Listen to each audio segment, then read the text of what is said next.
warahmatullahi wabarakatuh.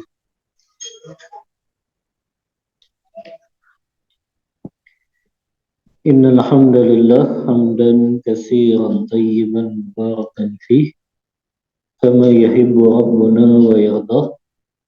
Wa asyhadu an la ilaha illallah wahdahu la syarika lah wa asyhadu anna Muhammadan abduhu wa rasuluh. Allahumma salli wa sallim ala nabiyyina Muhammadin sallallahu alaihi wasallam wa ala alihi wa ashabihi wa man tabi'ahum bi ihsanin ila yaumiddin, amma ba'd. Akhwati fillah rahimani wa rahimakumullah. Alhamdulillah, di siang hari ini dengan izin dan pertolongan dari Allah kita bisa melanjutkan kembali kajian rutin kita di Kamis pekan keempat, masih membahas kitab Panduan Amal Sehari Semalam yang ditulis oleh Al-Ustaz Abu Ihsan Al-Athari dan Ihsan hafizahumullah ta'ala.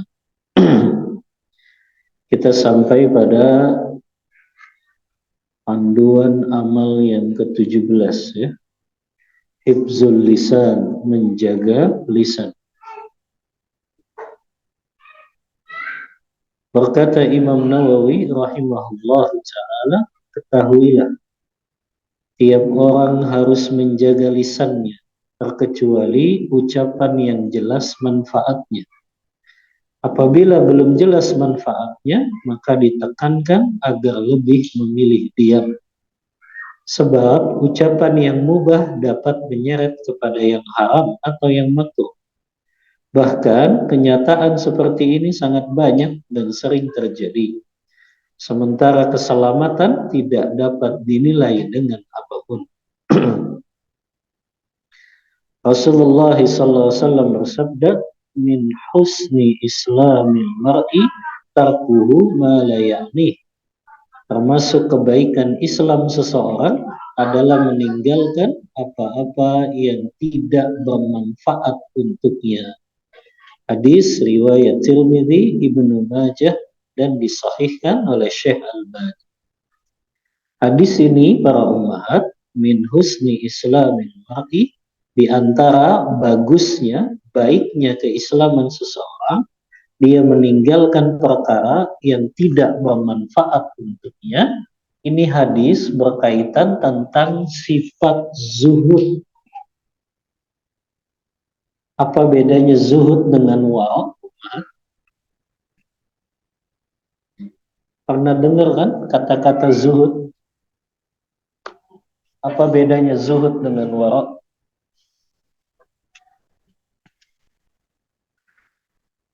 Pernah Anda jelaskan?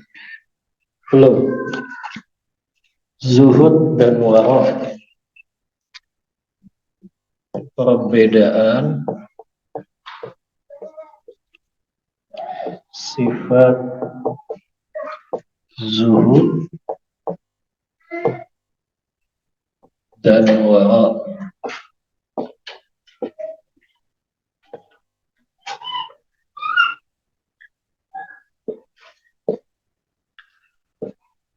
Zuhud adalah meninggalkan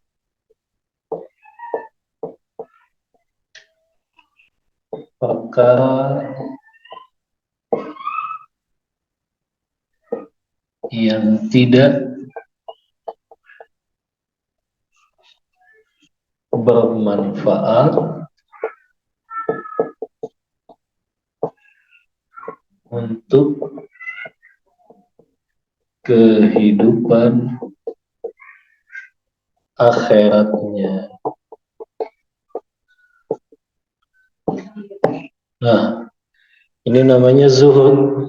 Kalau wara'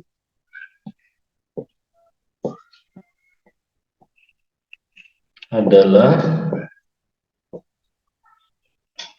meninggalkan perkara yang akan membahayakannya,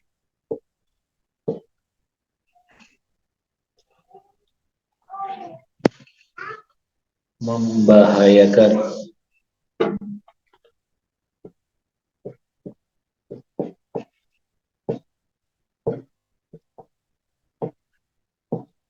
Di akhirat nanti. Nah, ini bedanya zuhud dan wara. Kalau zuhud, dia ninggalin perkara yang gak bermanfaat untuk akhiratnya, dia tinggalkan. Tapi kalau wara, dia hanya ninggalin perkara yang akan membahayakannya saja di akhirat nanti. Makanya perkara yang itu mubah dan gak dilarang masih dia lakukan. Tapi kalau zuhud, yang mubah pun terkadang dia tinggalkan. Karena kenapa? Kalau itu mubah tapi nggak bermanfaat, dia nggak lakukan. Mana yang lebih tinggi kedudukannya, Mbak? Zuhud atau wara? Mana yang lebih tinggi? Zuhud. Ya, makanya ummahat, ya, Anda ingat pesannya Syekh Asy-Syatri waktu Anda duduk di majelisnya beliau, salah satu kibar ulama di Saudi sekarang. Beliau selalu pesan, kalau kita mau beli sesuatu, tanya sama diri kita, hal yanfa'uni fil akhirah, ini bermanfaat nggak untuk saya di akhirat nanti? Setiap aktivitas yang mau kita lakukan, ummah, tanya sama diri kita, ini bermanfaat nggak untuk akhirat kita? Ummahat mau beli tas Hermes 400 juta, tanya, itu bermanfaat nggak untuk akhirat saya? Ya, maka setiap aktivitas yang kita lakukan, kita mau pergi kemana nih, tanya, ini bermanfaat nggak ya untuk akhirat saya? Nah, itu namanya zuhud, ummah. Ya, anak orang yang zuhud, kalau itu perkara, walaupun mubah tadi ya, walaupun mubah, hukum asalnya boleh, tapi ketika dia tahu itu tidak bermanfaat untuk akhiratnya, dia tinggalkan. Nah, ini baru orang yang punya sifat zuhud, bukan yang sering disalahpahami oleh orang. Zuhud itu penampilannya kumuh, kehidupannya ya susah, bukan seperti itu. Makna zuhud, dia orang yang berkecukupan tapi dia tinggalkan beberapa perkara karena nggak bermanfaat untuk kehidupan akhiratnya. Misalnya dia kaya tapi dia beli barang ya yang biasa-biasa saja karena menurut dia ini nggak manfaat, walaupun harganya mahal tapi nggak manfaat untuk akhirat, yang nggak dibeli. Makanya setiap aktivitas yang mau kita lakukan, tanya, ini bermanfaat nggak untuk akhirat saya? Kalau itu nggak bermanfaat, maka tinggalkan. Itulah yang disebut dengan zuhud. Sama ini kita berlakukan setiap ucapan yang mau kita ucapkan, umat. Setiap kita mau ngucapin atau mau nulis di media sosial, tanya dulu, ini tulisan manfaat nggak ya saya tulis? Ini komen saya manfaat nggak ya untuk akhirat saya? Ini status yang saya tulis manfaat nggak ya? Maka tanya, berarti kita jadi orang yang betul-betul zuhud. Jadi nggak asal semuanya mau dikomentarin.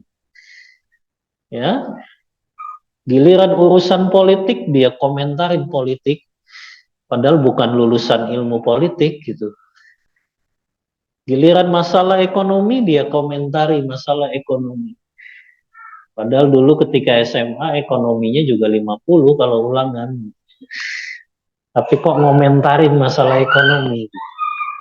Nah, ini kita ada di zaman yang orang ini kok serba sok tahu gitu.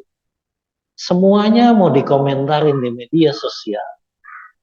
Kalau memang bukan kapasitas kita, dan nggak ada manfaatnya juga untuk akhirat kita, lebih baik nggak usah memahami.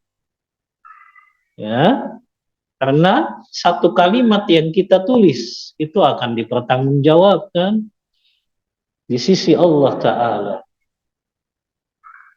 Ma yalfizu min qaulin illa ladaihi raqibun atid. Tidaklah satu ucapkan, satu lafaz yang kita ucapkan kecuali malaikat raqib dan atid siap untuk mencatatnya. Dan para ulama punya kaidah al-kitabatu tanzilu manzilatal qaul. Tulisan seseorang itu sama kedudukannya dengan dia mengucapkan sesuatu. Jadi kalau yang kita tulis di media sosial itu sama hukumnya dengan kita mengucapkan suatu lafaz dari lisan kita. Maka sama akan dipertanggungjawabkan. Makanya di sini kata penulis, ya, kalau memang perkara itu, ya, belum jelas manfaatnya, kita nggak tahu ini manfaat atau enggak untuk akhirat kita. Kalau memang kita ragu ini nggak ada manfaatnya, tinggalkan kita mengeluarkan ucapan itu atau menuliskan kalimat tersebut. Ini lebih selamat ummahat. Ya, karena hari ini kalau kita masuk grup-grup ya luar biasa. Ya, semuanya mau dikomentarin. Ya, karena masuk sebuah grup, asalnya itu grup dagang ummahat. Tapi gara-gara musim politik yang diomongin. Ya, padahal bukan kapasitasnya. Ya, hari ini orang subhanallah berani sekali komentar tentang sesuatu yang dia nggak punya ilmu tentang itu. Apalagi dia bicara agama.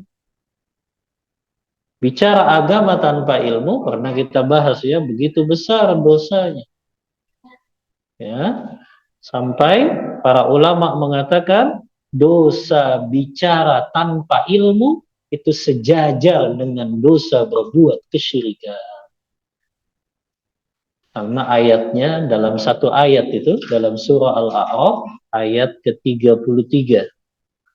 Qul innama rabbiyal fawahisha ma dhahara minha wa ma batan wal isma wal baghya, ya, wa an taqulu 'ala Allahi ma la ta'lamun. Engkau bicara tentang Allah, tentang agama yang kalian enggak memiliki ilmunya. Jadi lihat bagaimana Allah ancam itu orang-orang yang bicara agama tanpa ilmu. Bicara tentang dunia tanpa ilmu saja itu sudah aib, apalagi bicara agama tanpa ilmu. Bahkan ulama menghukumi berdusta atas nama Allah Ta'ala. Berdusta atas nama Rasulullah saja diancam tempat duduknya di neraka. Apalagi berdusta atas nama Allah Ta'ala. Maka ini ummahat, diam lebih selamat. Ingat tadi ya, kaidahnya kalau kita tidak tahu yang mau kita ucapkan baik atau tidak untuk akhirat kita, maka lebih baik kita diam.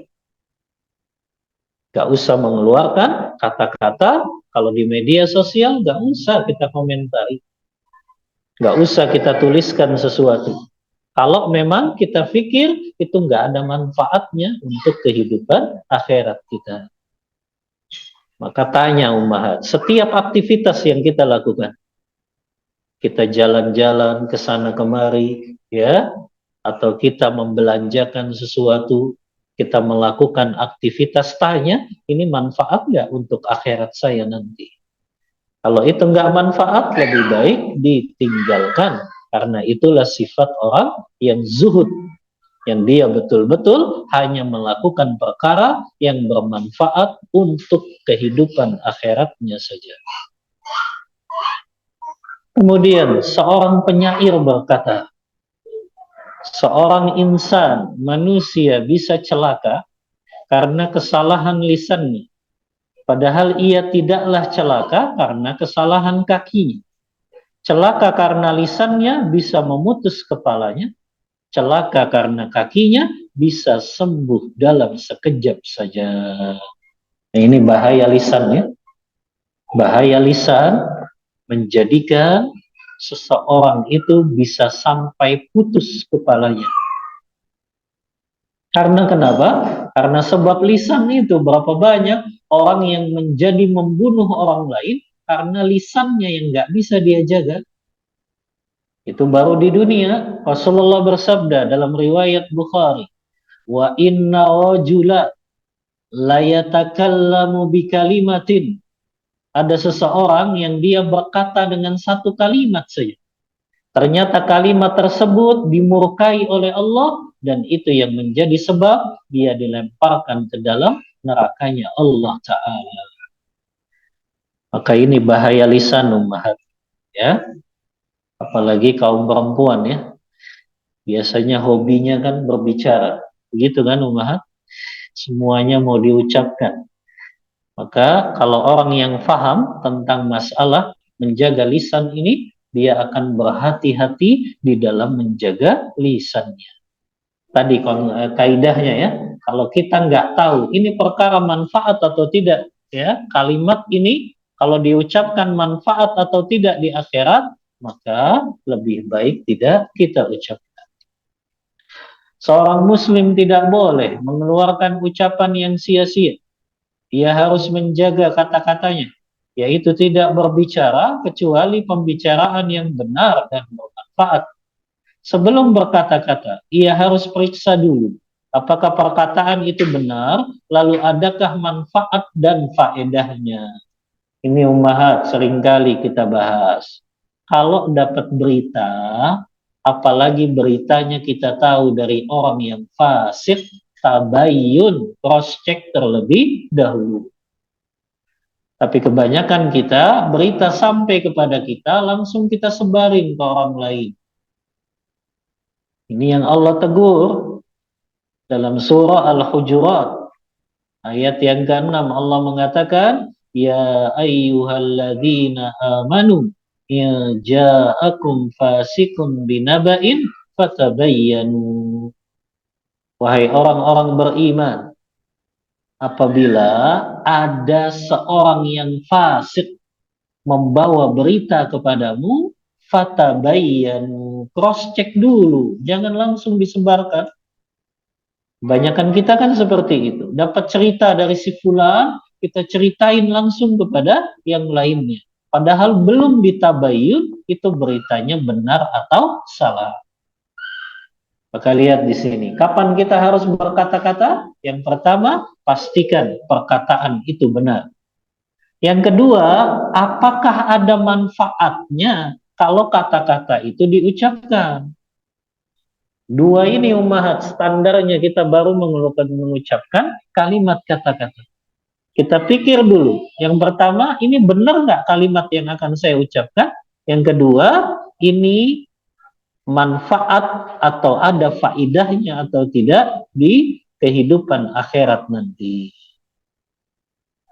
Jika tidak ada, sebaiknya ia menahan lisannya. Jika benar dan jelas manfaatnya, coba periksa apa dengan perkataan itu ia bisa kehilangan manfaat yang lebih besar. Jangan sampai ia menyesal karena ucapan. Jika ingin tahu apa yang terlintas dalam hati, maka lihatlah gerakan lisan, karena lisan akan mengungkapkan apa yang terselip di dalam hati. Disadari hal itu maupun tidak. Yahya bin Mu'az berkata, hati itu seperti periuk yang memasak apa yang di dalamnya. Lisan adalah penutupnya. Lihatlah seseorang ketika dia berbicara, karena lisannya akan mengungkapkan apa yang tersembunyi di dalam hatinya, yang manis, yang masam, yang tawar, yang asin, dan yang lainnya.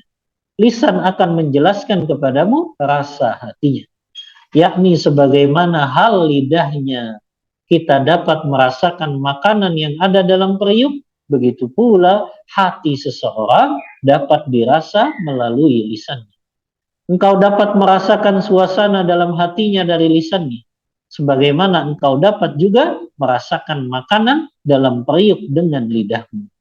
Anehnya, banyak manusia yang dapat menjaga diri dari makanan haram, menjaga diri dari kezaliman, menjaga diri dari zina, dari mencuri, minum khamar, melihat yang haram, dan maksiat lainnya, namun ia tidak bisa menjaga gerakan lisannya. Banyak sekali ummahat kaum muslimin, bahkan dia sudah ngaji, tapi masih nggak bisa menjaga lisannya. Pengennya gibah, gosip, merendahkan orang lain, menjelekkan orang lain, bicarakan keburukan orang lain, ya. Maka bertaubatlah ini para gosiper-gosiper, ya, yang mereka sering gosip sana sini, ya, menggibahi saudari muslimahnya, membuka aib-aibnya karena lisan. Makanya kata beliau banyak sekali di antara kaum muslimin mereka bisa tuh nahan zina, bisa nahan gak minum khamr, bisa nahan gak main judi, bisa nahan gak menzolimi saudaranya dengan memukul, mengambil hartanya, bisa, tapi dia gak bisa menahan lisannya. Karena lisan yang dia pakai untuk mencaci maki, menjelekkan, menggibah, membuka aib, itu semua sama dengan merusak kehormatan saudara muslimahnya. Ingat itu, mahat. Di antara kezoliman yang banyak dilakukan adalah kezoliman melalui lisan-lisan kita. Kemudian sampai-sampai pada orang yang dianggap alim beragama, ahli zuhud dan ibadah, ia berbicara dengan pembicaraan yang akan mendatangkan kemurkaan Allah. Bahkan ia tidak merasa bersalah dengan ucapannya. Padahal dengan ucapan itu, ia bisa tersungkur jatuh dalam api neraka sejauh jarak antara timur dan barat. Berapa banyak orang yang terlihat wara, menjaga diri dari perbuatan keji dan kezaliman, namun lisannya sangat tajam, bak sembilu, merusak kehormatan orang yang hidup maupun yang sudah mati, lalu ia tidak pernah merasa bersalah. Jika engkau ingin mengetahui bahaya lisan ini, lihatlah Jundub ibnu Junadah radhiyallahu anhu. Beliau meriwayatkan hadis dari Rasulullah. Rasulullah SAW bersabda, lihat ini umat, contoh orang yang salah dalam mengucapkan lisan, itu yang menjadi sebab dia dilemparkan ke nerakanya. Kata Rasulullah, qala rajulun, ada seorang laki-laki berkata, wallahi la yaghfirullahu li fulan, demi Allah, Allah nggak akan ampuni si fulan itu. Faqala Allahu azza wa jalla, maka Allah Ta'ala berfirman, man dzalladzi yata'alla alayya la aghfira li fulan. Siapa itu yang bersumpah atas namaku dan dia mengatakan bahwa aku tidak akan mengampuni si fulan? Fa inni qad ghafartu li fulan wa ahbattu amalaka. Sungguh sebenarnya aku telah mengampuni si fulan dan menghapuskan amalmu. Lihat ummahat, bahaya lisan. Dia katakan, si fulan mah tukang mabok, tukang main judi, nggak bakal dapat hidayah itu mah. Ya, nggak bakal diampuni dosanya. Lihat, itu menjadi sebab apa? Allah hapus amal orang tersebut.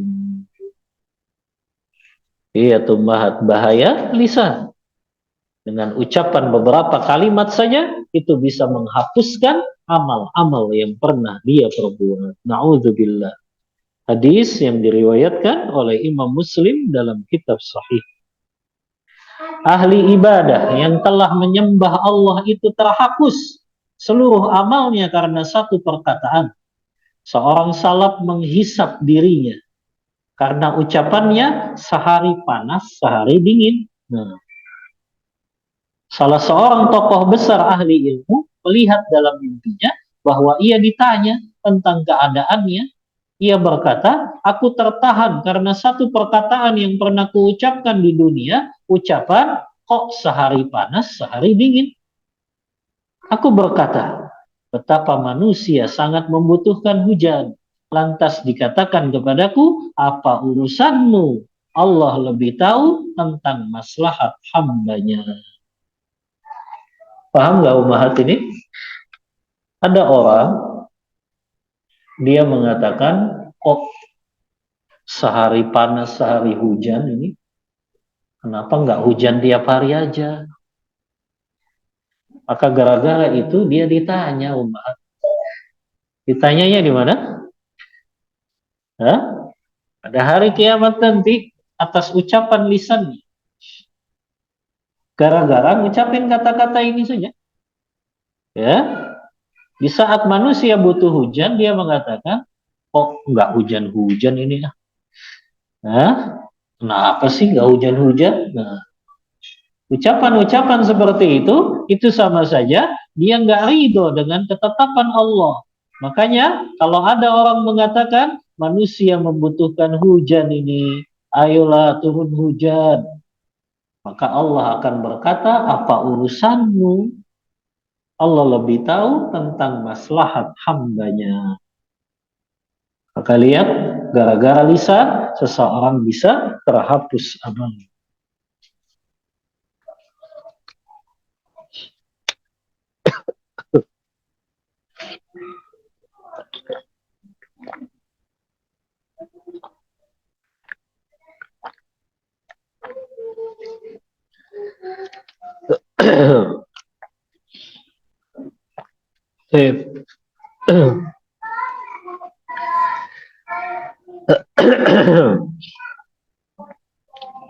Baik, kita lanjut. Salah seorang sahabat berkata kepada budak wanitanya, bawakanlah alas meja itu, kita akan menghadiahkannya. Lalu ia berkata, astagfirullah, aku tidak pernah berbicara kecuali aku mengetahui akibatnya. Terkecuali perkataan tadi yang keluar dari mulutku tanpa aku sadari akibatnya. Kenapa sahabat ini ngerasa salah?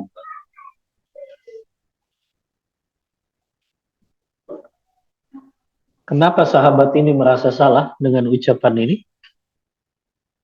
Bawalah alas meja itu, kita akan menghadiahkannya. Lalu ia berkata apa? Astagfirullah. Aku tidak pernah berbicara kecuali aku mengetahui akibatnya. Kecuali perkataan tadi itu yang keluar dari mulutku tanpa aku sadari akibatnya. Di mana salahnya perkataan sahabat ini? Ya? Di mana salahnya umahat? Kok dia sampai istighfar?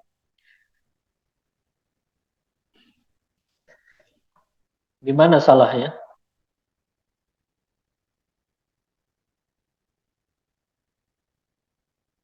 Hah? Ada yang salah nggak dari kalimat ini? Bawalah alas meja itu, kita akan menghadiahkannya. Kok dia malah istighfar? Ada yang salah tidak? Hah? Kenapa dia istighfar?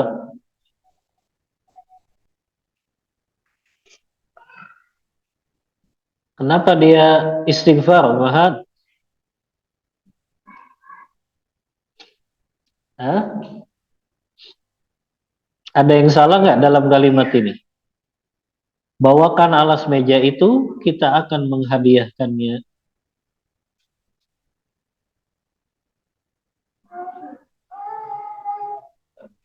Hah? Ada yang salah tidak?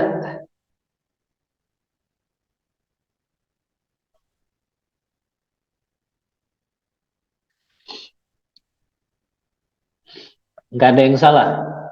Terus kenapa dia istighfar?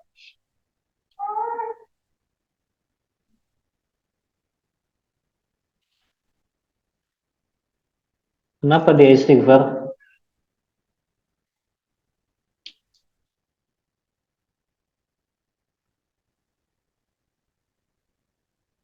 Hah? Baik. Perkataan seorang sahabat ini, bawakanlah alas meja itu, kita akan menghadiahkannya. Ini kekhawatiran saja dari sahabat tersebut. Dia ucapkan kalimat ini seolah-olah dia merendahkan budak wanitanya tersebut. Maka dia ucapkan apa? Astagfirullah. Subhanallah ya. Kadang kita kepada pembantu, kepada pelayan, itu banyak sekali mengeluarkan kata-kata yang mungkin menyakitinya. Nah, sahabat ini khawatir itu kalimat menyakiti hamba saya, budak wanitanya tersebut, maka dia istighfar. Makanya dia katakan, aku tidak pernah bicara kecuali aku mengetahui akibatnya, kecuali tadi itu. Dia keluar dari mulutku tanpa aku sadari. Ya, artinya ada penyesalan, ya. Ada kisah juga, Umahat, yang dibawakan oleh Ibnul Jauzi dalam kitabnya Sifatus Safwah. Ini kisah-kisah yang menggetarkan jiwa ini. Beliau mengisahkan seorang tabi'ut tabi'in namanya As-Sari As-Saqati. Namanya siapa, Umahat? As-Sari As-Saqati rahimahullah. Laki-laki ini, bukan perempuan. Ya. Sari As-Saqati, dia punya toko di pasar. Tiba-tiba dia lagi keluar dari tokonya. Dia jalan untuk keluar dari tokonya. Kemudian ketika dia mau kembali dari tokonya, ada orang mendatanginya dengan berkata, wahai Sari As-Saqati, bersyukurlah engkau karena ternyata semua toko yang ada di pasar terbakar oleh api kecuali tokomu saja. Sari As-Saqati ya mendengar itu di depan ini, di depan pedagang-pedagang yang lain yang tokonya pada terbakar, dia spontan ngucapin apa? Alhamdulillah. Tapi kata Sari As-Saqati, karena sebab ucapan alhamdulillahku tersebut, aku menjadi istighfar selama 30 tahun lamanya. Kenapa dia istighfar 30 tahun, Umahat? Karena dia menganggap ucapan alhamdulillahnya itu menyakiti pedagang-pedagang lain yang hancur tokonya terlalap api. Paham gak, Umahat, kisah ini? Ya, begitu menyesal dia. Padahal yang namanya tokonya selamat, ya dia ngucapin alhamdulillah. Tapi dia ucapkan itu di mana? Di depan pedagang-pedagang toko lain yang tokonya terbakar. Dan dia takut itu menyakiti. Makanya kata Sari As-Saqati, ucapan alhamdulillahku ini yang menyebabkan aku 30 tahun memohon ampun kepada Allah Ta'ala. Allahu Akbar. Ucapan yang begitu baik kan, alhamdulillah, tapi ketika diucapkan khawatir menyakiti hati pedagang yang lainnya yang tokonya terlalap api, maka beliau mohon ampun 30 tahun lamanya. Subhanallah, ini menunjukkan bagaimana para ulama salaf terdahulu menjaga lisan-lisan mereka. Ibnu Buraidah berkata, aku melihat Abdullah bin Abbas memegang lisannya sambil berkata, celakalah kamu wahai lisan, ucapkanlah yang baik, niscaya kamu beruntung, atau diamlah, niscaya kamu akan selamat. Kalau tidak, kamu pasti akan menyesal. Seseorang bertanya, mengapa engkau berkata seperti itu, wahai Abdullah bin Abbas? Maka Abdullah bin Abbas menjawab, telah sampai kepadaku bahwa ada seorang yang berkata, tidak ada sesuatu pun dari jasadnya yang lebih geram dan marah terhadap lisannya pada hari kiamat nanti selain dirinya sendiri, kecuali orang-orang yang berkata baik atau yang menggunakannya untuk yang baik-baik saja. Abdullah bin Mas'ud radhiyallahu an pernah bersumpah atas nama Allah yang tidak ada sesembahan yang berhak diibadahi selain Allah, bahwa tidak ada satupun makhluk di dunia ini yang lebih berhak untuk dipenjarakan dalam waktu yang sangat lama melainkan lisan itu sendiri. Yunus bin Ubaid berkata, tidak pernah aku melihat seseorang yang rusak lisannya, melainkan aku mendapati kerusakan itu pada seluruh amal perbuatannya. Nah, ini ukuran mayoritas sumaha. Jadi kita mengukurnya dengan mayoritas. Mayoritas orang, kalau lisannya itu sudah nggak bisa dijaga, pasti amal yang lainnya juga akan rusak. Orang yang suka mencaci, mencela, menyakiti hati orang lain, menggibah, merusak kehormatan orang lain, membuka aib-aib orang lain, maka kita akan dapati juga amal-amal yang lainnya bermasalah. Sholat 5 waktunya bermasalah, puasa Ramadannya bermasalah, begitu juga haji dan umrahnya bermasalah, begitu juga amal-amal yang lain. Maka ini ukurannya. Tapi ukurannya yang dipakai apa? Mayoritas ya. Walaupun ada aja mungkin, ada orang sholatnya rajin, baca Al-Qurannya rajin, tapi kalau bicara nyelekit, nyakitin, ada, tapi itu sedikit. Yang banyak justru orang itu memang ibadahnya bermasalah, dan kalau dia berkata-kata juga lisannya itu tajam gitu. Kebanyakan yang kita dapati perempuan-perempuan yang lisannya tajam itu kan dia nggak nutup auratnya. Kita lihat perempuan-perempuan yang lisannya suka menyakiti, suka gibah, suka gosip, itu biasanya perempuan yang memang sudah nggak nutup aurat. Makanya amalan yang lainnya juga rusak. Ya, makanya ini kata Yunus bin Ubaid, tidak pernah aku melihat seseorang yang rusak lisannya, melainkan aku dapati rusak pada seluruh amal perbuatannya. Tidaklah rusak perkataan seseorang, melainkan dapat ku ketahui kerusakan pada seluruh amal perbuatan.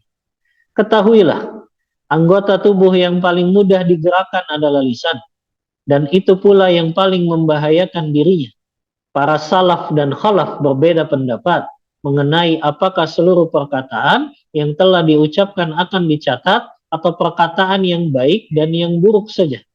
Ada dua pendapat dalam masalah ini. Yang paling kuat adalah pendapat yang pertama. Apa pendapat pertama? Bahwasannya seluruh perkataan yang telah diucapkan akan dicatat. Sebagaimana dalilnya tadi ya, firman Allah Ta'ala surah Qaf, ma yalfizu min qawlin illa ladaihi raqibun atid. Tidaklah seseorang mengucapkan satu lafaz kecuali raqib dan atid siap untuk mencatat. Kemudian lisan membawa malapetaka dan bencana. Ketahuilah, lisan seseorang membawa dua malapetaka. Jika manusia itu selamat dari malapetaka yang satu, belum tentu ia selamat dari malapetaka yang lain. Malapetaka berbicara dan malapetaka diam. Boleh jadi salah satu dari keduanya lebih besar daripada yang lainnya.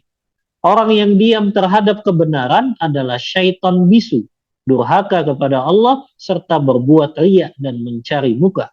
Selama berbicara itu tidak membahayakan keselamatan diri. Orang yang mengucapkan perkataan batil adalah syaitan yang berkata-kata. Kebanyakan manusia menyimpang karena dua jenis perkara ini, karena dua jenis petaka ini. Orang yang bijak adalah orang yang menjaga lisannya dari ucapan batil, serta menggunakannya untuk hal-hal yang bermanfaat. Ada seorang hamba yang datang pada hari kiamat dengan kebaikan setinggi gunung, namun ia dapati lisannya menghancurkan semua itu. Dan ada pula yang datang dengan membawa keburukan setinggi gunung, namun ia dapati lisannya telah merubuhkan semua itu karena ia banyak istighfar, berzikir, dan bermunajat kepada Allah Ta'ala. Ini di garis bawahi umahat. Berapa banyak orang yang banyak amal solehnya umahat, tapi gara-gara lisannya seluruh amal solehnya itu gugur di sisi Allah Ta'ala. Dan berapa banyak orang-orang yang mungkin dia maksiat kepada Allah, tapi lisannya itu selalu basah dengan istighfar, selalu basah dengan kalimat tasbih, subhanallah, walhamdulillah, wala ilaha illallah, wallahu akbar. Itu yang menjadikan dosa-dosanya diampuni oleh Allah Ta'ala. Maka penting bagi kita ummahat membasahi lisan-lisan kita dengan istighfar, mohon ampun kepada Allah. Oleh karena itu, ada seorang laki-laki datang menemui Nabi Shallallahu Alaihi Wasallam. Laki-laki itu berkata, berikanlah aku nasihat dan jangan bertele-tele nasihatnya. Apa Nabi Shallallahu Alaihi Wasallam berkata, idza kumta fi salatika fasolli salata muwaddi. Jika engkau salat, kerjakanlah dengan sungguh-sungguh dan hadirkan dalam hatimu itu adalah salat yang terakhir. Ya.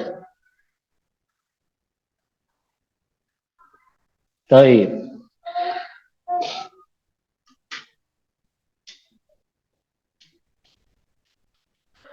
Wala takallam bikalamin ta'tadhiru minhu. Tuh. Jangan berbicara dengan kata-kata yang nantinya engkau akan minta maaf karenanya. Ingat ummahat, orang mukmin itu berpikir dulu sebelum berkata. Jangan berucap dulu baru mikir, ini salah. Jadi harusnya mikir dulu, ini ucapan yang saya ucapkan bisa mendatangkan ridho atau murka Allah. Ini kalimat yang saya ucapkan datangin manfaat tidak? Lihat ummahat ya, orang beriman berpikir dulu baru berucap. Jangan kita berkata-kata yang nanti kita akan nyesel, ya. Baik. Kemudian wa ajmi'il ya'sa amma fi aidin nas. Singkirkanlah keinginanmu terhadap apa yang ada di tangan orang lain. Ini sama nih ummahat, sifat zuhud namanya. Kita nggak punya keinginan terhadap apa yang ada pada orang lain kalau itu nggak bermanfaat untuk kehidupan akhirat kita. Makanya kata Rasulullah apa? La hasada illa fitnatain. Tidak boleh kita punya sikap iri, hasad, kecuali dalam dua perkara. Kapan kita boleh hasad? Ketika kita lihat ada orang berilmu, ilmu agamanya luas, kemudian juga dia amalkan ilmu agama itu, dia ajarkan juga, boleh kita iri kepadanya, tapi kita nggak berharap ilmu itu hilang darinya. Yang kedua, kita boleh punya iri kapan? Kepada orang yang kaya, tapi dia gunakan hartanya untuk di jalan Allah Ta'ala. Dia wakafkan, dia sodakohkan, dia infakkan, dia kasih makan fakir miskin dan anak yatim. Boleh kita iri kepada orang kaya yang seperti itu. Adapun iri sama orang kaya yang punya mobil banyak saja tapi nggak bermanfaat, nggak perlu. Yang kita iri orang kaya tapi dia gunakan hartanya untuk dia belanjakan di jalan Allah Ta'ala. Ini baru iri yang diperbolehkan. Lanjut. Sungguh 3 wasiat ini merupakan wasiat yang sangat berharga. Ingat tadi ya, kalau kita sholat, hadirkan dalam hati kita, ini sholat yang terakhir. Kalau kita ingin mengatakan sesuatu, kita pikir, kita akan nyesel nggak setelah ngucapin kalimat. Yang ketiga, kita jadikan diri kita nggak memiliki keinginan seperti seperti yang dimiliki orang lain. Ya, ini 3 wasiat yang sangat berharga ummahat. Apabila seorang hamba melaksanakannya, niscaya selesailah semua urusannya dan ia akan beruntung. Karena itu Uqbah bin Amir radhiyallahu an bertanya, "Wahai Rasulullah, bagaimana cara meraih keselamatan?" Beliau menjawab, "Amsik alaika lisanak." Jagalah olehmu lisanmu. Waliyasaka baituk, tetaplah di rumahmu. Wabaki ala khati'atik, dan tangisilah kesalahanmu. Hadis riwayat Tirmidzi disahihkan oleh Syekh Albani. Oh, ini nasihat yang berharga ini ummah. Kalau kita mau selamat gimana? Jaga lisan kita. Yang kedua, banyak menetap di rumah kita, karena di luar sana banyak fitnahnya ummah. Ya, banyak tidak fitnahnya di luar? Lebih banyak mana fitnah di luar rumah atau di dalam rumah? Hah? Kalau sekarang di dalam rumah juga banyak, karena bisa buka YouTube ya. Tapi di luar rumah lebih banyak ummah. Ya, di luar rumah lebih banyak fitnah laki-laki, fitnah harta di luar sana, fitnah jabatan, kedudukan, kan di luar itu kita lihatnya.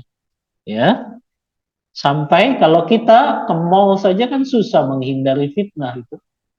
Ya, makanya jangan sering-sering ke mall, kecuali ada kebutuhan saja.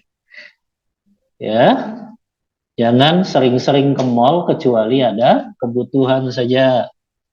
Karena hukum asalnya ke pasar itu makruh ummah, kalau tidak ada kebutuhan. Karena pasar itu tempat syaitan menancapkan bendera mereka. Dan pasar itu tempat yang paling dibenci oleh Allah. Dan masjid tempat yang paling dicintai Allah. Maka kalau kita mau selamat, banyak-banyak menetap di rumah kita. Ya, di luar sana banyak fitnahnya umat, fitnah musik. Mall mana yang nggak ada musiknya umat?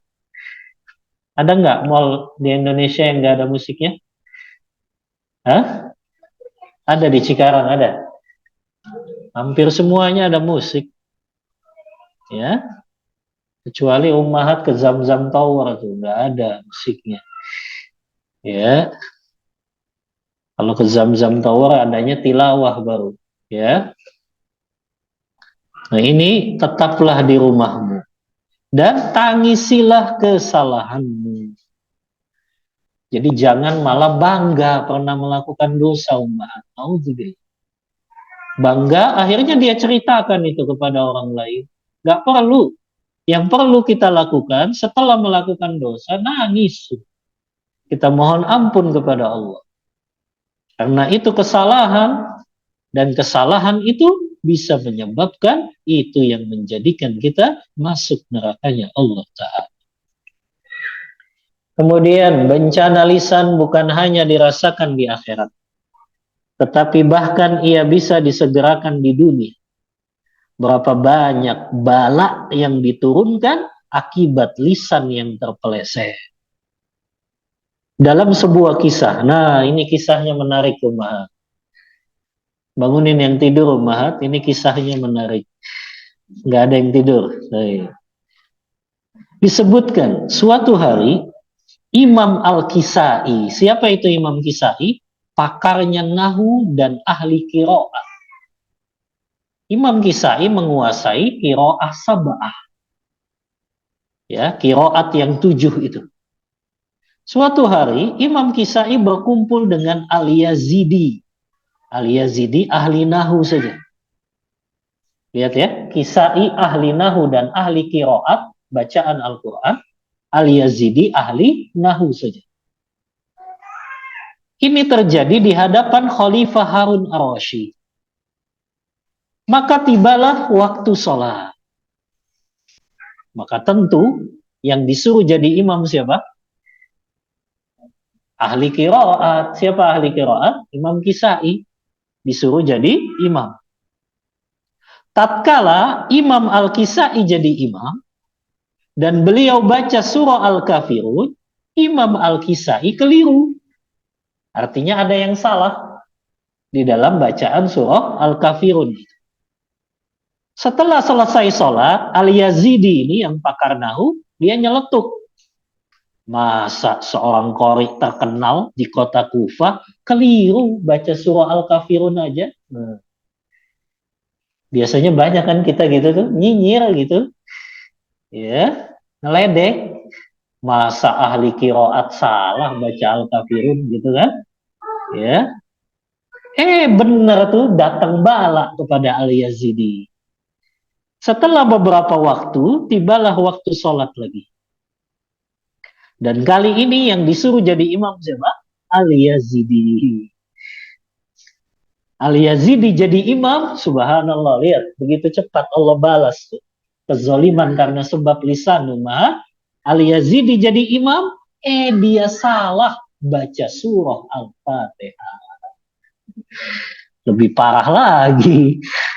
Ya, masa salah baca surah Al-Fatihah padahal pakar nahu. Subhanallah. Lihat ya, bagaimana Allah balas tuh segera. Ya, karena dosa yang dilakukan lisan. Dia ngeledek. Masa pakar kiroat salah baca Al-Kafirun? Dibalas lagi sama Allah. Dia salah baca surah Al-Fatihah. Maka umat jangan suka nyinyir kalau temennya salah. Allah balas tuh langsung.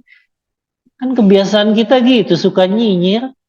Ya, wah, katanya guru ngaji TPA masih salah bacanya. Itu Allah balas itu nanti. Ya, nggak usah nyinyir sudah. Kalau orang salah kasih uzur, namanya juga manusia. Emang malaikat yang di depan kita, ya, yang di depan kita selalu manusia. Maka pasti jatuh dalam yang namanya kesalahan dan juga kekeliruan. Apalagi misalnya ummahat punya ya seseorang guru misalnya, ya gurunya keliru dalam baca Al-Quran, baca hadis, nggak usah dinyinyirin, ya. Nanti malah ya dia juga dibuka ya aibnya oleh Allah dengan salah dalam melakukan sesuatu. Lihat nih, apa kata Kisai ketika Yazidi salah dalam baca surah Al-Fatihah.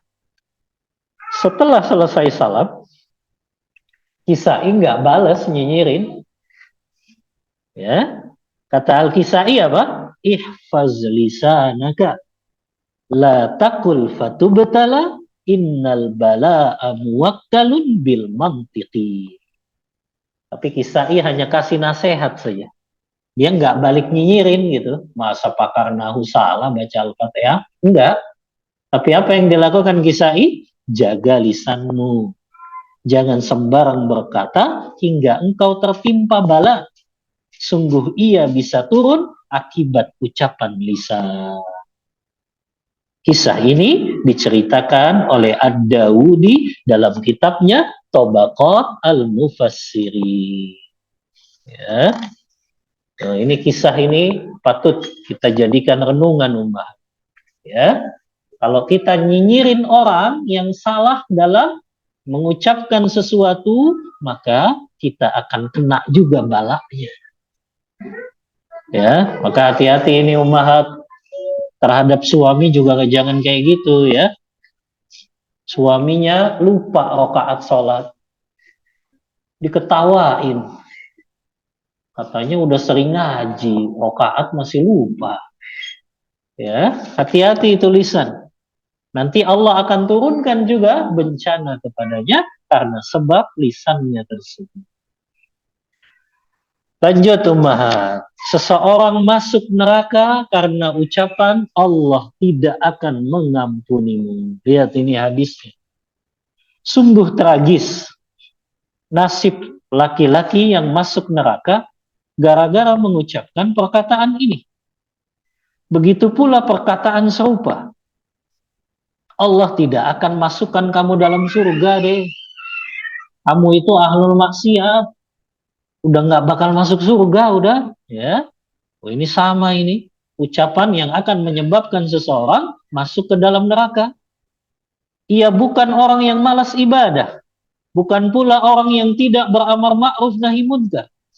Ia melakukan semua itu, tetapi gara-gara lisannya, dia tergelincir ke jurang api neraka. Jadi orang ini rajin ibadah umat. Tapi gara-gara lisannya masuk neraka. Karena tadi dia sudah menjudgment orang, gak akan masuk surga. Orang ini gak akan diampuni dosanya. Orang ini gak bakal dapat hidayah. Nah, hati-hati umat. Ya, jangan kita anggap orang yang mungkin kelihatan di depan kita suka maksiat, tetap kita harusnya doakan semoga Allah memberi hidayah kepadanya. Jangan malah ngucapin, wah ini mah calon neraka udah. Ya, udah nggak bakal surga, subhanallah. Ya, lihat ini hadisnya. Kata Domdom bin Jaus al-Yamami bercerita. Abu Hurairah berkata kepadaku, hai Yamami, jangan sekali-kali engkau berkata kepada seseorang, demi Allah, Allah tidak akan mengampunimu. Atau Allah tidak akan memasukkanmu ke dalam surga selamanya. Aku menanggapi, wahai Abu Hurairah, sungguh itulah kalimat yang sering diucapkan salah seorang di antara kami kepada saudara atau temannya ketika marah. Abu Hurairah menyatakan, jangan ucapkan kata-kata seperti itu. Sungguh aku mendengar Rasulullah bersabda. Rasulullah cerita. Kana fi bani Israel rajula. Dahulu di kalangan Bani Israel ada dua orang laki-laki. Kana ahaduhuma mujtahidan fil ibadah. Salah satu dari laki-laki itu rajin beribadah. Sementara yang lain gemar berbuat maksiat untuk dirinya. Kedua laki-laki ini bersaudara yang rajin ibadah, senantiasa melihat saudaranya berbuat dosa, sehingga ia pun berkata, hai saudaraku, berhentilah dari dosamu. Saudaranya yang suka maksiat ini berkata, udah, kamu nggak usah ngurusin saya, biarin saya sama Rob saya. Apakah engkau diutus untuk ngawasin saya? Sampai pada suatu hari, dia lihat lagi saudaranya berbuat dosa, yang dianggapnya olehnya dosa besar ini sudah. Lantas ia berkata lagi sama saudaranya yang maksiat, celaka engkau, berhentilah dari dosamu. Saudaranya ini berkata lagi, udah biarin aja aku sama Rob aku, gak perlu kamu ngurusin aku. Apakah engkau diutus untuk mengawasi diriku?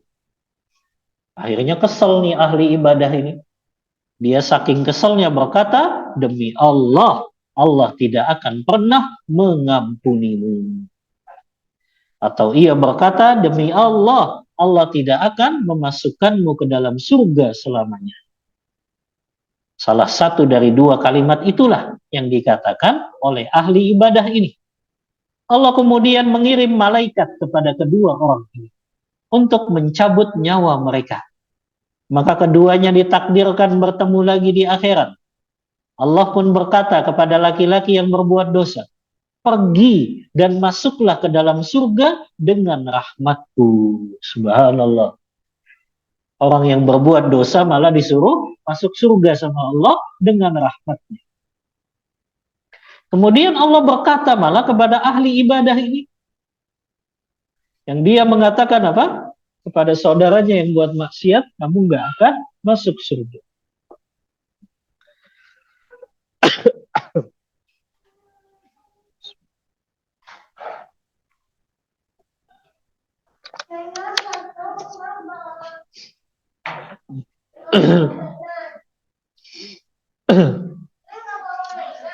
Apa kata Allah kepada kepada manusia yang ahli ibadah ini, apakah engkau mempunyai pengetahuan perihal keputusanku?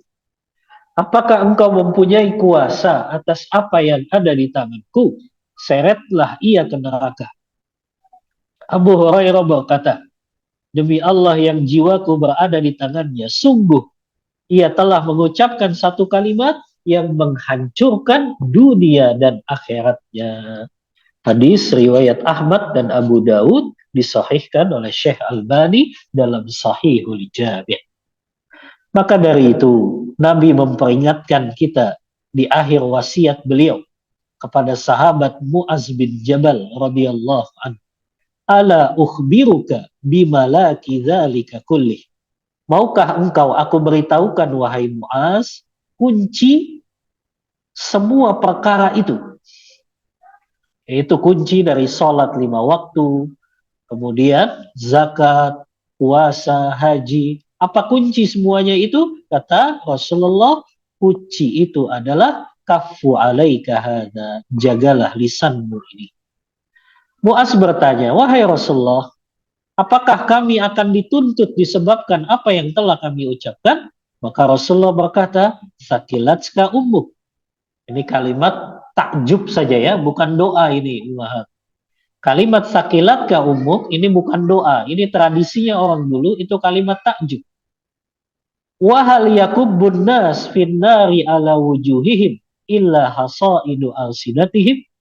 Bukankah banyak yang membuat manusia tersungkur wajahnya di neraka karena sebab ucapan lisannya.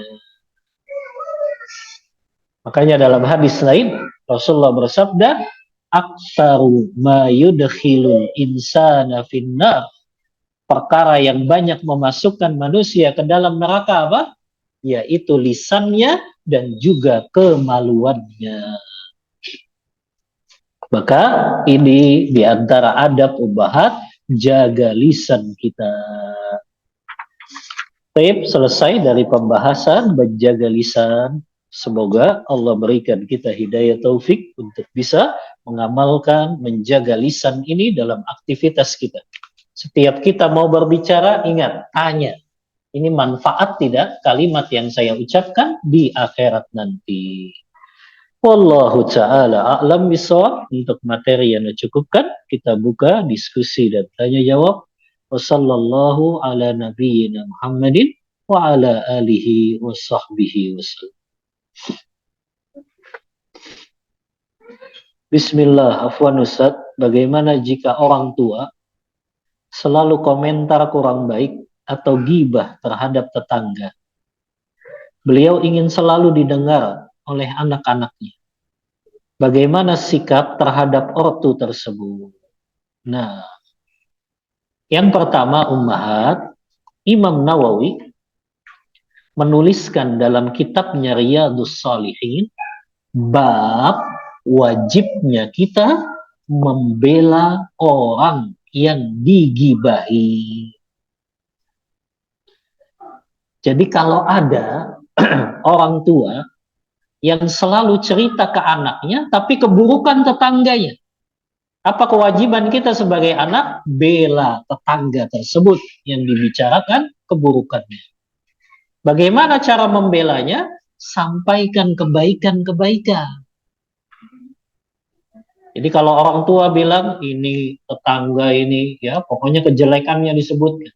Maka kita sebagai anak apa? Bela. Oh, enggak kayak gitu kok, Umi. Tetangga itu baik. Sampaikan kebaikan tetangga itu. Jadi kita nggak boleh justru duduk di majelis ghibah. Haram hukumnya ummahat. Kalau ada seseorang yang digibahi, kita duduk di situ dan diam saja, haram hukumnya. Kita wajib membela kehormatan saudara muslim, saudari muslimah kita. Yang kedua, kalau ini nggak bisa kita lakukan, maka kita pergi dari majelis tersebut. Jadi kalau orang tua sudah mulai ngomongin nih keburukan tetangga, izin saja. Maaf Umu, saya ada keperluan ini. Nah, jadi izin ya. Jangan langsung tinggalin aja, nggak bagus juga. Tapi izin sama orang tua. Maaf ibu ya, saya ada kerjaan lain. Maaf ibu, saya mau melakukan yang lain. Nah, jadi salah satu dari dua ini bisa dilakukan kalau orang tua kita komentar keburukan tentang tetangga kita. Wallahu ta'ala a'lam bishawab. Izin bertanya Ustaz.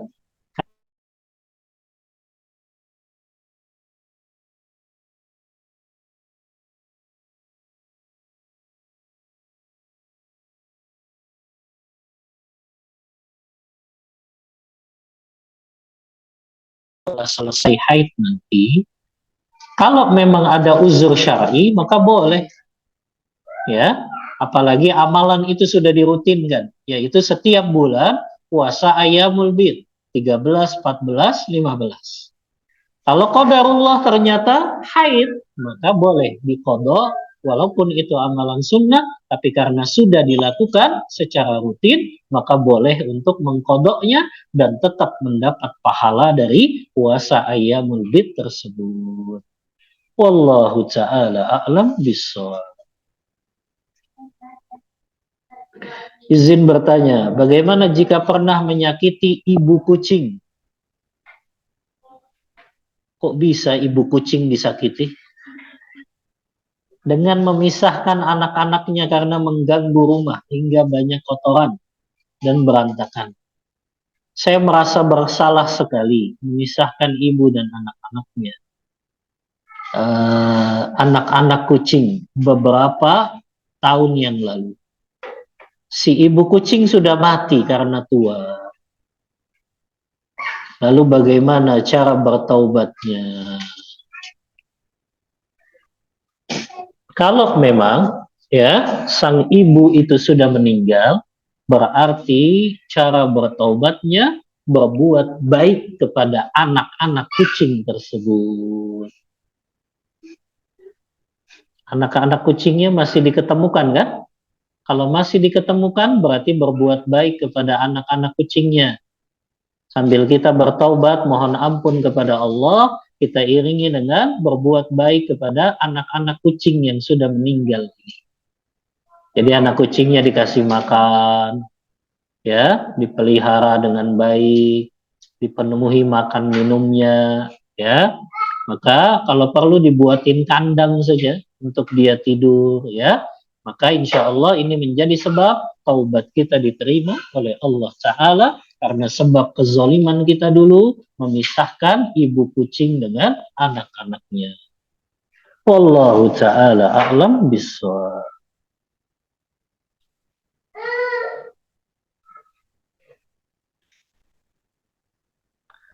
Pertanyaan online. Izin bertanya, ketika di rumah ada sebuah kemunkaran, tetapi yang melakukannya seratannya di atas kita, ibu mertua. Ketika ingin menegur, anak teringat perkataan suami, jaga lisanmu. Beliau tidak terima ibunya ditegur. Tetapi jika anak diam, anak teringat diam dalam kemunkaran adalah setan bisu. Apa yang anak lihat dan dengar itu sebuah kemunkaran, apa yang harus anak lakukan? Anak hanya bisa diam sambil berdoa. Iya. Kalau memang yang melakukan itu ibu mertua, kalau ternyata khawatir ibu mertuanya ini akan tersinggung, maka sampaikan saja kepada suami. Sampaikan kepada suami, ini mohon maaf suamiku, tadi ibu mertua melakukan kemunkaran. Ya, aku nggak berani tegur karena aku takut nanti salah paham.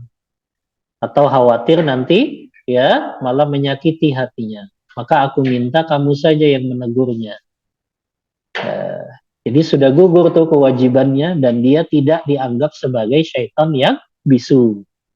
Karena dia tetap sampaikan itu, tapi kepada siapa? Anak dari ibu ini. Karena dia khawatir kalau langsung menyampaikan kepada mertua, dia khawatir akan menyakiti hati atau tadi. akan malah menjadi sebab pertengkaran dengan mertuanya tersebut. Maka berarti sampaikan saja kepada siapa? Kepada anaknya tersebut.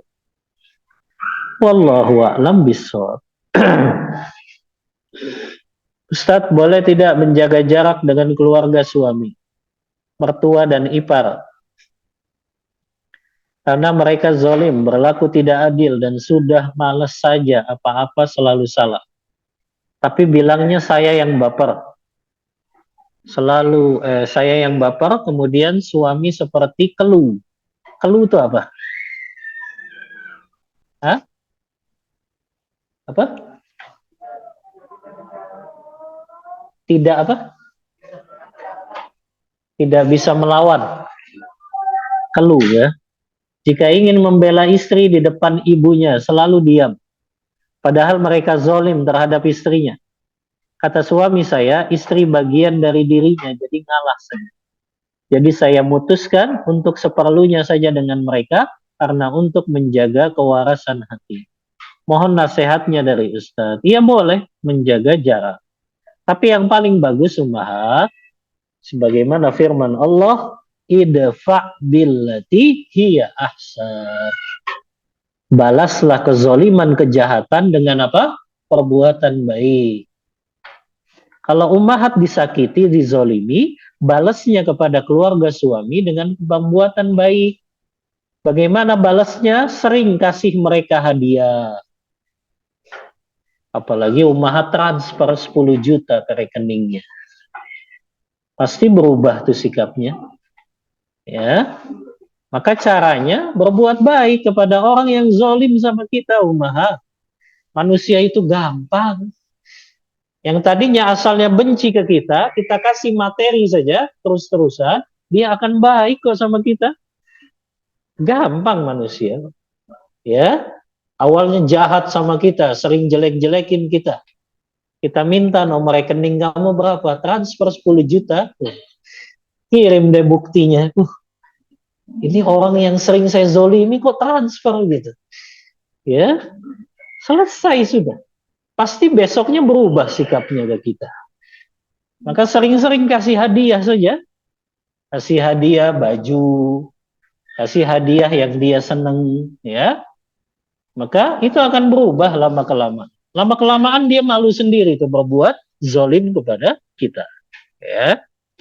Nah ini ummahat. Kalau ummahat bisa, tapi kalau memang nggak bisa ya tadi minimal jaga jarak dengan keluarga tersebut diperbolehkan. Assalamualaikum Ustaz. Tadi wasiat yang pertama bisa diulang. Wasiat yang mana ya?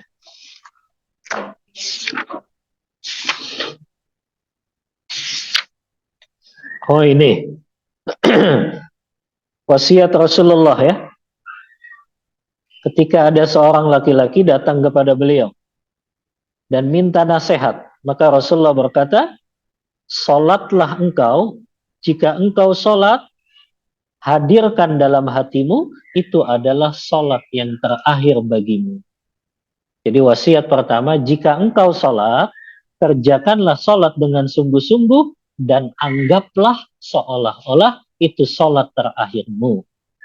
Wasiat yang kedua, jangan engkau berkata-kata suatu kalimat yang nanti engkau akan minta maaf karena kata-kata tersebut.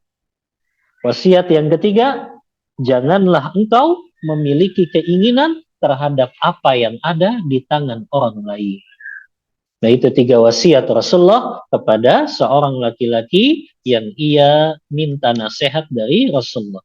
Adapun Uqbah yang bertanya kepada Rasulullah bagaimana cara mencapai keselamatan, 3 juga tadi.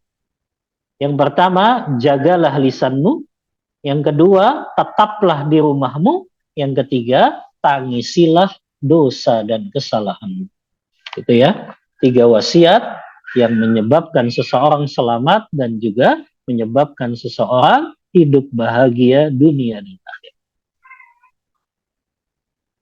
Izin bertanya Ustaz, jika ada seseorang salah berucap dan ia baru sadar setelah beberapa hari kemudian dan langsung istighfar, apakah orang tersebut mendapatkan bala di dunia dan di akhirat?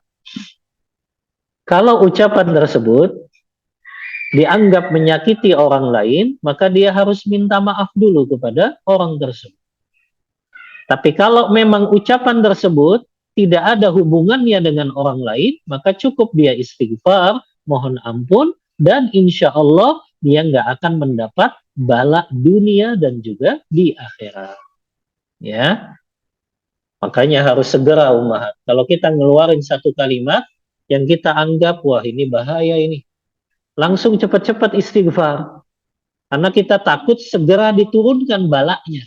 Kayak tadi kan, kisah Al-Yazidi dan juga Imam Kisah.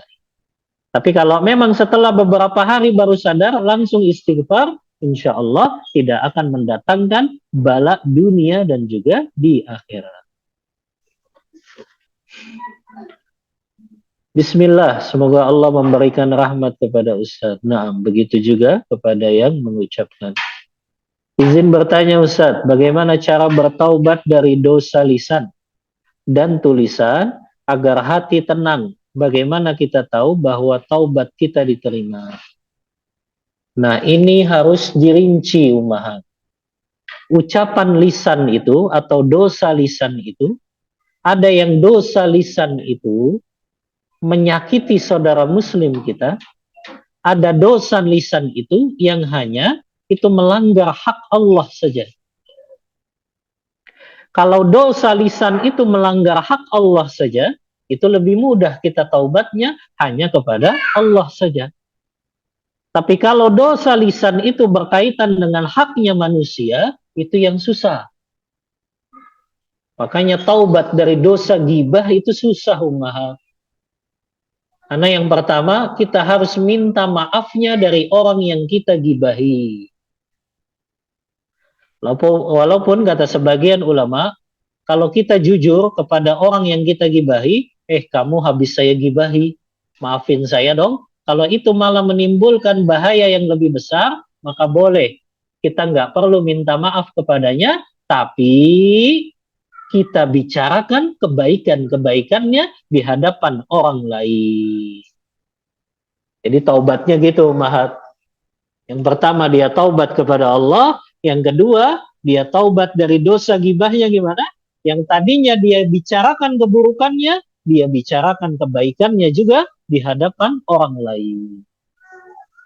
Maka taubat kita diterima adalah dengan kita meninggalkan dosa tersebut dan kita tidak kembali lagi kepada dosa tersebut. Itu baru taubatnya diterima.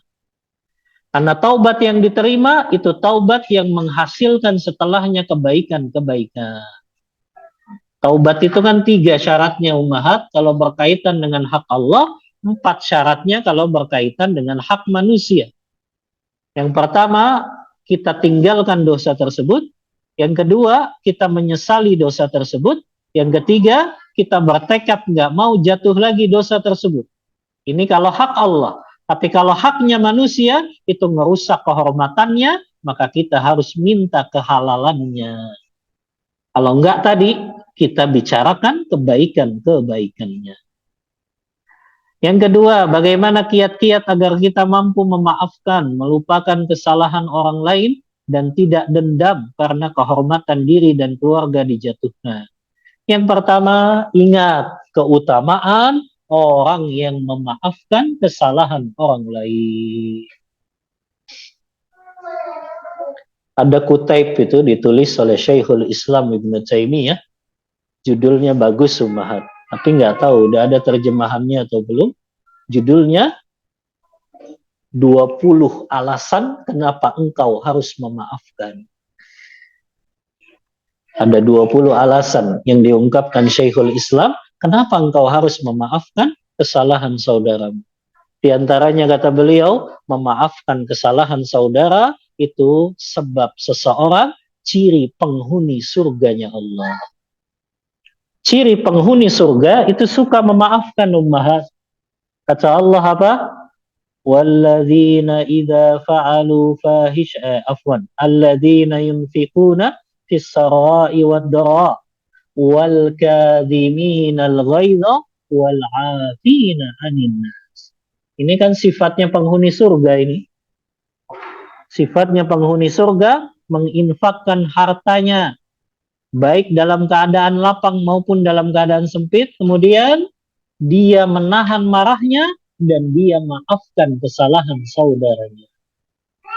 Maka yang pertama, kiat supaya kita mudah memaafkan, ingat keutamaan orang yang memaafkan kesalahan saudaranya. Penghuni surga ini. Yang kedua, kita ingat bahaya dan gak ada manfaatnya kita menyimpan dendam kepada orang lain. Gak ada manfaatnya, bahkan bahaya umat. Kalau kita sering ingat-ingat kesalahan orang itu, akhirnya muncul kebencian terus kepada orang tersebut. Kebencian itu akhirnya melahirkan apa? Kita nggak mau menyapa dia, kita nggak mau negur dia. Padahal batas kita nggak tegur sapa dengan saudara muslim berapa hari? 3 hari, 3 malam saja. Tidak halal kata Rasulullah. La yahillu li muslimin an yahjura akha fawqa salat. Tidak halal bagi seorang muslim gak bertegur sapa dengan saudara muslimnya lebih dari 3 hari 3 malam. Wa man hajara akhahu fawqa salas famata dakhalanna. Siapa yang dia gak tegur sapa dengan saudara muslimnya lebih dari 3 hari, kemudian dia wafat, kata Rasulullah, pasti dia masuk ke dalam neraka. Itu bahayanya ummahat. Kalau kita masih nyimpen dendam, maka nggak perlu kita nyimpen dendam dan permusuhan, maafkan. Karena kita berharap Allah memaafkan kita pada hari kiamat nanti. Wallahu ta'ala a'lam bissawab. Jika melaporkan kemunkaran ibu mertua kepada suami, apakah itu termasuk ghibah? Tidak. Kalau kita niatnya tadi dalam rangka supaya suami bisa mengingkari perbuatan ghibah tersebut. Paham maksudnya? Jadi kenapa kita nggak ingkari itu ya? Karena kita khawatir kalau negor langsung ke ibu mertua, nanti jadi sakit hati. Maka kita minta suami kita, itu tadi ibu masih ghibah, tolong kamu yang nasehatin deh. Kamu kan anaknya, maka itu bukan ghibah. Ya, suami tidak terima jika anak lapor tentang perilaku mertua, kemunkaran yang dilakukannya, karena menurut suami itu termasuk ghibah. Ghibah itu kan ada yang diharamkan, ada yang dibolehkan. Di antara ghibah yang dibolehkan, kalau itu bisa untuk mengingkari kemunkaran tersebut. Habis kita mau bilang kepada siapa lagi? Kalau bukan kepada suami kita. Kecuali ummu sendiri yang mau mengingkarinya dengan cara tadi nasehatin. Jangan dong ibu, itu kan ghibah, bicarakan keburukan orang lain.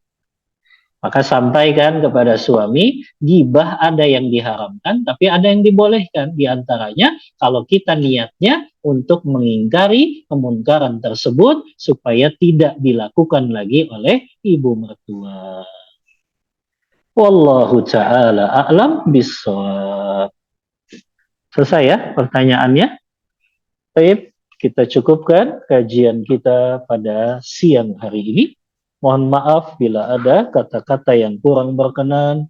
Wallahu ta'ala a'lam bissawab. Wa sallallahu ala nabiyyina Muhammadin wa ala alihi wa sahbihi wasallam. Kita tutup kajian kita membaca doa kafaratul majlis. Subhanakallahumma wa bihamdika asyhadu an la ilaha illa anta astaghfiruka wa atubu ilaik. Walhamdulillahi rabbil alamin. Wassalamualaikum warahmatullahi wabarakatuh.